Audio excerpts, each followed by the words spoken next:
The Indiana Pacers literally stole Pascal Siakam from the Golden State Warriors, and it's paying its dividends because the Pacers are looking nice. But we're going to dive further into why this Pascal and Tyrese Haliburton duo can be a nightmare for opposing teams in the Eastern Conference. Okay, firstly, how exactly did the Pacers quote-unquote steal Siakam from the Warriors? You see, the Golden State Warriors actually had tons of interest in the Raptors' star this season, and were looking to add him to their roster by the deadline. However, the feeling wasn't mutual. It's reported that Siakam had no interest in teaming up with the greatest shooter ever in Steph Curry. So I know he was relieved when the Warriors basically botched the deal by not including Jonathan Kuminga in the trade, which is kind of odd because Siakam is clearly a massive upgrade over Kuminga in every way possible. He's a former champion, an all-star, much better scorer, better defender and passer, and you name it, he's superior at it. I think if anything, this goes to show the direction of the Warriors organization. If the Warriors felt like they were a piece away from being title contenders again, they would have pulled the trigger on this deal ASAP without hesitation. But if you're watching the NBA this season, specifically the Warriors, then you would know they've been a disaster to say the least. They aren't even a playoff team right now, and the once dominant trio of Steph, Clay, and Dre seems to have hit its course. I mean, the writing is all over the wall, which is probably the reason why Siakam wanted nothing to do with this team. Because again, think about it, who would pass up on playing in Golden State with Steph, Draymond, and Clay? This is one of the best dynasties in NBA history, still being coached by one of the best teachers in Steve Kerr.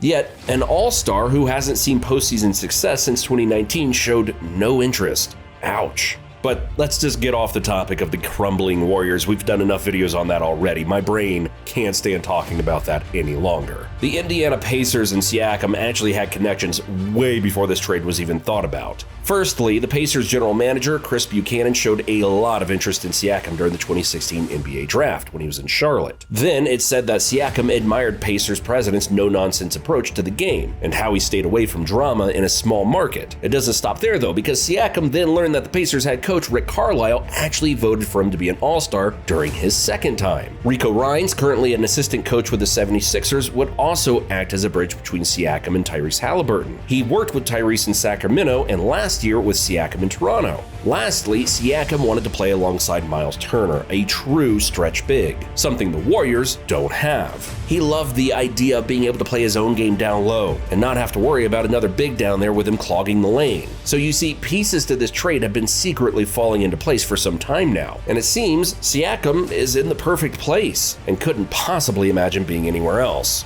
The Indiana Pacers have emerged as one of the most exciting teams in the NBA this year, led by Tyrese Haliburton. They have one of the most explosive offenses in all of basketball. There really isn't one thing they can't do on that end. However, when it came to the other end, it was a very different story. They are statistically one of the worst defensive teams in the NBA, and there is just no way possible they would have made a run without at least trying to address the problem. Now, don't get me wrong, they definitely needed more firepower offensively as well, but defense was far more important. So that's why Siakam was the perfect trade target, honestly. He's one of the better two-way players in the NBA. And don't forget how crucial he was to the Raptors championship in 2019. I can make a strong case that without him, they don't win that chip. Siakam, a product of the Raptors player development system during those times, had quietly honed his skills in the shadows. Known for his hyper energy, defensive ability, and versatility on both sides, Siakam's impact during the regular season had been notable. But it was in the playoffs that he truly blossomed into a force to be reckoned with. And with the Pacers looking to go that direction, it made even more sense to bring him in. The 2019 Raptors faced tough opponents on their path to the NBA Finals, but Siakam's versatility became a major key for their success. His ability to guard multiple positions, combined with a unique offensive skill set, provided Toronto with a dynamic element that opponents struggled to counter. In the opening rounds, Siakam really showcased his defensive versatility against the likes of Orlando and the Philadelphia 76ers. His wingspan and crazy mobility allowed him to disrupt passing lanes, block shots, and contribute to a stifling team defense. The Raptors' defensive identity, built around the leadership of Kawhi Leonard and the tenacity of players like Siakam, laid the foundation for their playoff success. However, it wasn't all defense for him. It was on the offensive end that Siakam truly distinguished himself. As the Raptors faced off against the Milwaukee Bucks in the Eastern Conference Finals, Siakam's scoring ability was on full display. With each game, he demonstrated an uncanny ability to attack the rim, finish in traffic, and knock down perimeter shots. His offensive versatility posed a constant challenge for Milwaukee's defense, opening up opportunities for teammates and giving Toronto a crucial scoring option.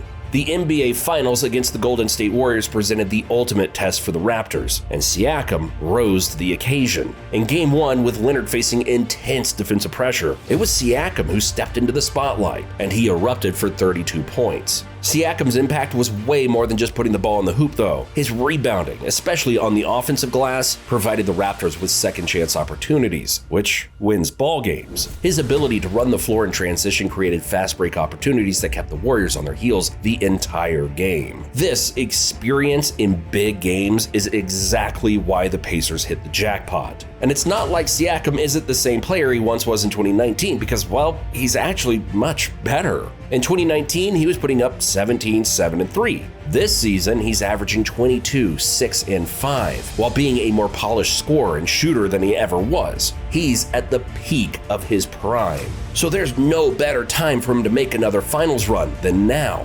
Tyrese Haliburton has made a case of being a top 3 point guard at just 23 years old, turning 24 next month. Recently on his podcast, JJ Redick said that there is no true point guards left in the NBA, and I would have to respectfully disagree. One of the truest point guards in NBA history was John Stockton, and he was averaging 17 points per game, while also averaging double-digit assists. Tyrese is averaging 23 points while dishing out 12 assists. And best believe, if Stockton played in an era where the three ball was as important as it is today, he'd be averaging 20 as well at the minimum. My point is, there is a notion that true point guards have never been good to great scorers and should only just facilitate nothing else. When in reality, true point guards like Chris Paul, John Stockton, and Magic Johnson had very versatile scoring skill sets, among other specialties like rebounding and defense. So yeah, Tyrese Haliburton is without a doubt a true point guard. And Tyrese isn't the only player on this roster who makes this team special. Buddy Hield is continuing to be a deadly three-point sniper from deep, shooting 40% from 3 on 7 attempts per game. A point guard's best friend is always an elite shooter. Buddy Hield has never played with a guard like Tyrese who can get it to him whenever, wherever.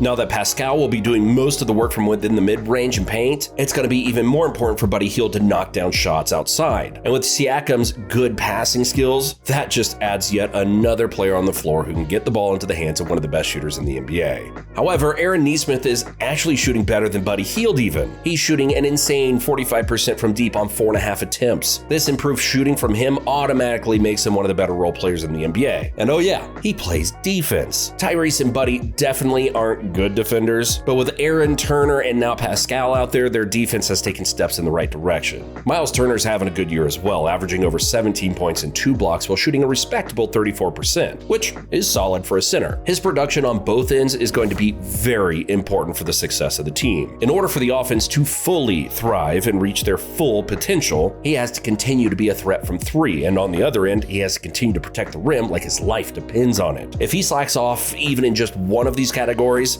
that could be the difference between winning and losing. I do expect the Pacers to get at least one more solid piece to add depth. And honestly, I like TJ McConnell, Bennedict Mathurin, Andrew Nembhard, Jalen Smith, and Isaiah Jackson coming off the bench. It's pretty versatile, but I wouldn't be surprised though if Jackson or Smith or TJ's move for a more quality and experienced veteran role player at the deadline. But again, still, I like this bench and I think they have tons of potential moving forward. But I want you to tell me what you think about this Pascal and Haliburton duo. Do you see them being serious playoff contenders? Or are they still missing some pieces? Let me know in the comments down below. Thanks for watching, and I'll see you in the next one.